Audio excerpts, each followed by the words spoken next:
রাস্তা, দুইটি রাস্তা আল্লাহ তাআলা দুনিয়ার মধ্যে দিয়েছেন।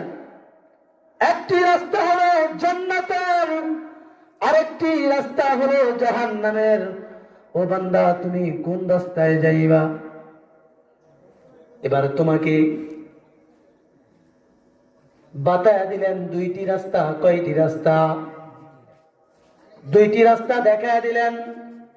এ বান্দা, তুমি যদি এই রাস্তায় যাও, এই রাস্তায় গেলে তুমি সুন্দরভাবে জান্নাতে গিয়ে পৌঁছবে।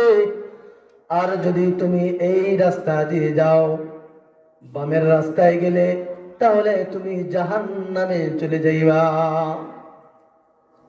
এবার বলেন, আপনারা কোন রাস্তায় যেতে চান? যে রাস্তা আল্লাহ আল্লাহর রাসূলের, সেই রাস্তায় যাইবেন না শয়তানের রাস্তায় যাইবেন।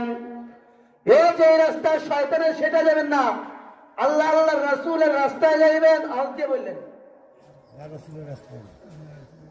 যদি সেই রাস্তায় যেতে চান, যেতে হয়, তাহলে আমাদের জীবনের আমলগুলোকে সুন্দর করা লাগবে।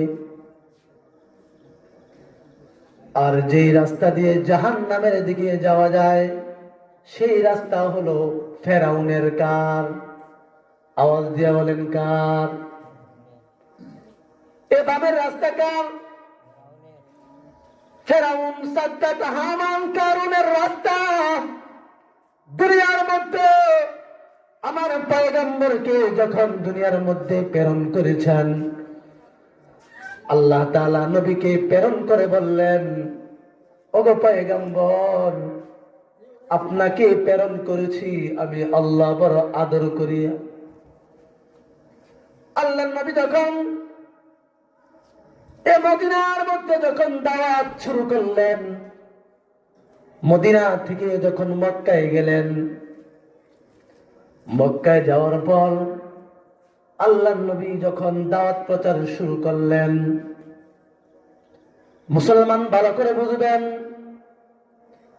যখন দ্বীনের দাওয়াতগুলো সুন্দর করে মানুষদেরকে পৌঁছিয়ে দিতেছেন, কিছু কিছু কাফেরের লিডার ছিলেন ওই জামানার জাহিলিয়াতের যুগে,